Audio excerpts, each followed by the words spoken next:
Hello and welcome to last week on the weekly Windup. My name is Adam Straughan and we're going to talk about the following things this week. Alright, so in the reviews we're going to talk about M. Night Shyamalan's latest movie Trap and our thoughts on that, which is interesting, but yeah, we'll jump in and talk about that. We're also going to talk about the show Insecure because I've recently binged the hell out of all of it, don't know where I've been all this time, but I really love that show and we're going to talk about that, even though it's been out since 2016, but I've only gone through it now. We're going to jump into it and talk about that as well. In news, we're going to look at Borderlands and the, reception that's received. Yeah, about that. We're also going to talk about Ben Affleck possibly playing Hulk Hogan in a movie. Yep, you heard that right. We're going to talk about that as well. We're also going to look at a health update with legendary writer and director David Lynch. And we're also going to talk about an advent calendar from Netflix that you can own from next month, which is wild. And finally, I'll announce my album of the week and why you should definitely check it out. I love this album. I'm excited to talk about it. All right, let's go. All right, so I saw Trap this week. It's the latest M. Night Shyamalan movie starring Josh Hartnett, and I'll say this, M. Night Shyamalan is really hit or miss for me. It's mostly miss, let's be honest, but his movies are always structured with an interesting premise, right? It's just the execution which often lets them down. And he's kind of shot himself in the foot by making his films known for having a plot twist at the end in the third act, which you end up waiting for. You end up waiting for that, and you also end up waiting to see when he's going to pop up in his own movie, as he does in every single one of his movies. Now, Trap, in comparison to some of his most recent movies, I actually think this is one of his better ones. It's not a movie that's going to be known as a classic like The Sixth Sense or even Signs, which is probably my two favorite movies by him, but the execution was a lot better in this one, and the tension was absolutely there. The movie also has basically zero horror in it and is more of a suspense thriller. So if you are thinking about is it going to be horror, is it going to be bloody or anything like that, not that his movies really are, but it's definitely more suspense thriller. All right, I'm going to give a spoiler warning here. I'm going to jump straight into plot details. I'll try not to spoil too much, but this is a spoiler warning anyway. So the movie follows Cooper, played by Josh Hartnett, who takes his daughter Riley, played by Ariel Donahue, to a concert to see her favorite pop star, Lady Raven. Lady Raven's actually played by M. Night Shyamalan's real-life daughter, Salika. And this is where the trap is set. Sidebar, Salika actually wrote 14 original songs in this movie and is a musician herself in real life. Now, it is easy to jump into a conversation here about Nepo babies and being given a platform by their famous parents to showcase their work, as we've seen time and time again in Hollywood. And obviously, there is some of that here. But what I will say is that Salika herself, she is super talented on her own terms. The songs are great. I've seen some discourse on Twitter all about it, and people are really loving them because a lot of them are bops. And she's actually a pretty good actress. This is the first movie role for acting she's ever had, and she's actually better than what I thought she was going to be in the movie, and she's in it for quite a bit. Anyway, back to the movie. So police are trying to catch the serial killer called The Butcher, which is Josh Hartnett, and they believe he's attending the concert, and therefore once he's in, they will trap him inside and will catch him. Now for me, this is a movie of two halves. The first half is all about Cooper avoiding the police and trying to navigate his way out of the concert without getting caught.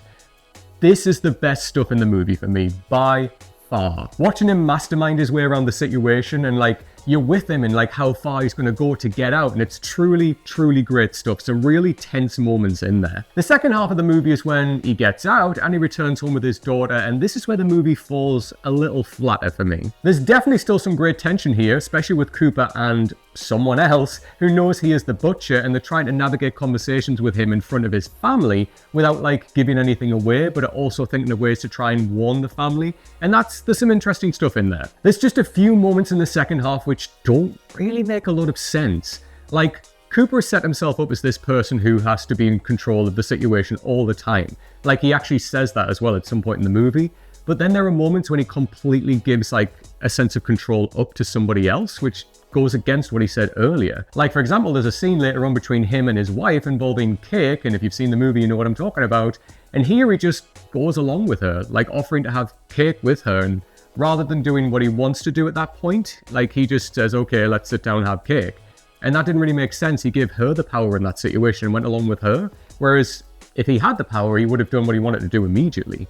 And there's also a scene between him and Lady Raven, in a car later, and he entertains a conversation with her rather than just shutting her up and escaping. And that seemed a little bit drawn out. It's if you want the power in this situation, you would have just gone, like, why are you entertaining this conversation? And there's a storyline that runs through it about the relationship he had with his mother, which feels very undercooked. They try to do something with it to justify him in a way, but it's not really strong enough, like a strong enough theme throughout the movie at all. It just kind of falls, well, flat. Also, for having a title, The Butcher, you really expect something like to see something really deadly, but you never actually get to see him like butcher.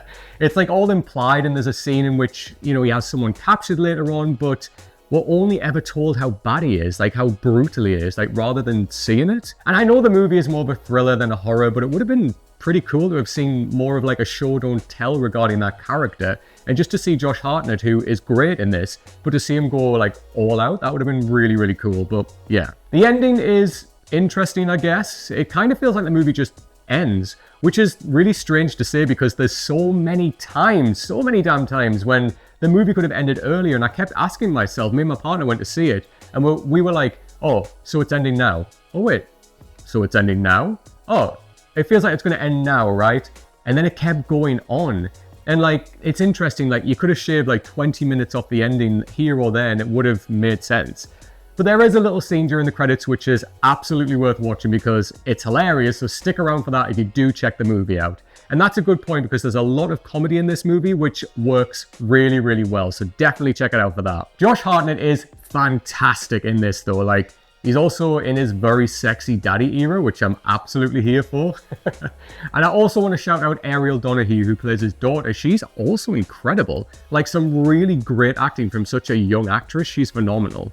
There's some great performances throughout, and yeah, if you're a fan of M. Night Shyamalan or even just Josh Hartnett, it's absolutely worth your time to check out. Alright, so I want to talk a little bit about the show Insecure, Issa Rae's show. I am so late to the party on this one, guys, I know that, but I randomly started watching it about 2 weeks ago, and I absolutely binged it. Like, I loved it, it's fantastic. For anyone who doesn't know about it, basically it follows Issa Rae's character, also called Issa in the show, and her character's life living in LA with her friends, like her relationships, her career path, and dramas which occur like in all of them. And it's crazy because my partner's already watched it all, so I started watching it again with him, and like, even he enjoyed it watching it again with me. It was just, it's such an easy show to get into and binge. The show is predominantly a black cast, it's focused around black culture, and it explores themes of like race and discrimination, and it handles it organically from like authentic experience, and it's really respectful in its presentation. It just feels real. Do you know what I mean? Like when you're watching a show and you think like, this is just real. It's so well acted. It's hilarious, and it reminds me so much of another show, one of my absolute favorites, Ally McBeal from back in the day. It's when like Issa has conversations with herself in the mirror and imagines situations which either don't happen or aren't happening in real time, and these are often like comedy gold. And that's very Ally McBeal, like the conversation she would have with herself in the mirror and imagining how certain situations could go. It's kind of the stuff like when you think, God, I'd love for that to happen right now, and you imagine it in your head, but it obviously just stays in your imagination. It plays into that a lot, and there's some really great stuff in there, especially, I think it's season 1 when she gets passed a drink by somebody through the mirror and she has it. It just, that cracked me up. It's very similar to some of the best moments from Ally McBeal and like shows like Scrubs as well. It does it really, really well. As I said before, the acting is incredible for the show, especially in the more dramatic moments, and it's just a lot of fun in general. Plus, Jay Ellis in the series, who plays Lawrence, that is one attractive man. Oof.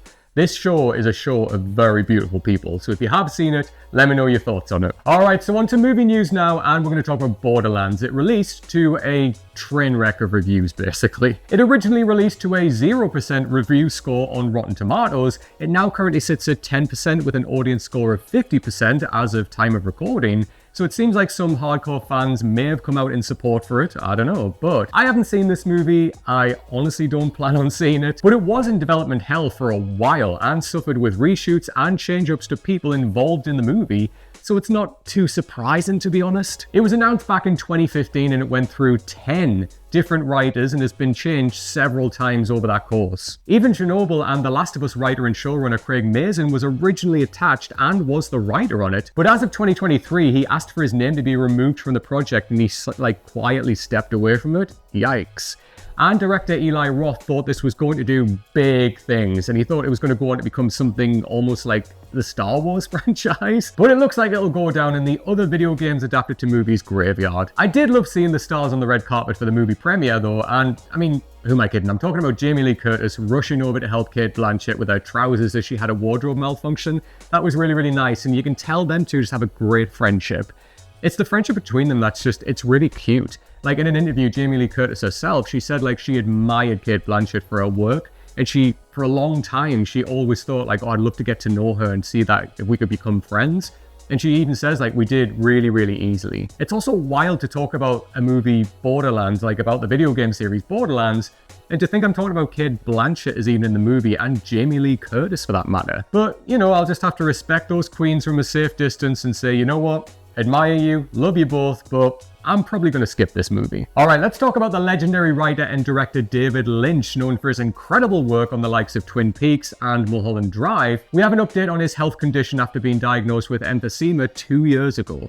Although he can no longer direct in person, he says he has no plans on retiring and will continue writing and directing for as long as he possibly can. He did take to X, or Twitter, to talk about his diagnosis, quote, "Ladies and gentlemen, yes, I have emphysema from my many years of smoking. I have to say that I enjoyed smoking very much, and I do love tobacco. The smell of it, lighting cigarettes on fire, smoking them, but there is a price to pay for this enjoyment, and the price for me is emphysema. I have now quit smoking for 2 years. Recently, I had many tests, and the good news is that I am in excellent shape except for emphysema. I am filled with happiness, and I will never retire. I want you all to know that I really appreciate your concern. Love, David." Let's hope he continues looking after himself going forward, and his lack of in-person direction doesn't badly affect any projects. I'm sure it won't, but yeah, just look after yourself, David Lynch. Now onto a sentence I never thought I'd ever say in my life, but there's a strong potential for Ben Affleck to play Hulk Hogan. Yes, apparently the movie known as Killing Gawker, with a screenplay focusing on the Hulk Hogan versus Gawker court case, has been picked up by Ben Affleck and Matt Damon's equity production company, with a potential January 2025 start of production date. Am I even talking about real life here? Like, this is just insane. If the movie does go ahead, it's looking like Affleck will play Hogan and Damon will play Peter Thiel, the former CEO of PayPal who helped to fund Hogan's lawsuit. The screenplay is based on the 2018 book Conspiracy, Peter Thiel, Hulk Hogan, Gawker, and the Anatomy of Intrigue by Ryan Holiday, which details Hogan suing now-defunct website Gawker for leaking a sex tape involving Hogan that he had no idea was being recorded at the time. The casting for this is absolutely insane to think about, but I guess stranger castings have happened in other places. But yeah, we'll keep our eyes out for that one. And if you want to make early Christmas preparations, then why not add to them by purchasing your advent calendar early and treating yourself to a Netflix advent calendar. And if you're expecting just chocolate in there, well, you've got a lot more coming. The website Zavvi, I don't know if it's big in the US, but in the UK I used to use it all the time, but they're selling the advent calendar and they describe it as, quote, "the ultimate countdown to Christmas for every Netflix lover. Dive into 24 days of festive surprises with this exclusive limited edition calendar. Perfect for cozying up during the holiday season. Behind each door, you'll find a delightful mix of collectible goodies, from mini replicas of iconic props to character figurines from your favorite Netflix shows and movies. Whether you're a fan of thrilling dramas, heartwarming comedies, or magical fantasies, this calendar is packed with something for everyone." The calendar itself retails at £99.99 and is available this year from September 2nd. Alright guys, now we're on to the album of the week, where I recommend an album for you to go and check out that I absolutely love. This is a more modern album compared to last week's, with a 2023 release date. This is Take Me Back to Eden by the incredible Sleep Token. You guys, this album. Now I'll admit Sleep Token went under the radar for me for longer than they probably should have, and I didn't really notice them until I heard the song Alkaline from their 2021 album, This Place Will Become Your Tomb. That song, oh my god. That song made me wake up to Sleep Token, and I loved that album as well. But Take Me Back to Eden, this album is a special one. They're mainly known as like a metal band, but this album has a mixture of genres with each song. You get some metal, you get some ballads, you get some R&B, and some pop and even electric sounding stuff in there. Sometimes one song will start off in one genre and then it'll go into another and then kind of come back to another. It's just really, really well written and well done. Like, I love albums that explore genres in this way, and when it's done properly and like really, really well with mixing and blending of genres, I eat that stuff up. I love it. You just need to listen to the likes of The Apparition and The Summoning to see what I mean, like two very different songs on there. But the lead singer Vessel, he has such a diverse sound to his voice. I really, really love it. He goes from like a clean pop sounding vocal to then like a harsh metal vocal, then to like an R&B style vocal sound, and then he nails all of them. It is tough to pick favorites from this album, but if I had to, I'd recommend the following: Granite, Are You Really Okay, Rain, and especially one track in particular, which was my song of the year last year, Euclid. That song is special to me. I honestly think it's a perfect song in its production, its writing, its emotion, its storytelling. That song, it literally like takes over me when I listen to it. Like, I'm in. I feel like I can envision that song, like when I listen to it, like I can see it. It's truly stunning. If you do check out the album, let me know your thoughts on it. I'm dying to know, especially the song Euclid. I think that's one of the best songs ever made. Alright guys, so that is the weekly windup for this week. Please do let me know your thoughts on anything that you saw or read about that got you excited or riled up about anything in particular. I really love to read about that, and let me know your thoughts on everything else that we discussed today. Alright guys, take care, and until next time, see you next week. Take care.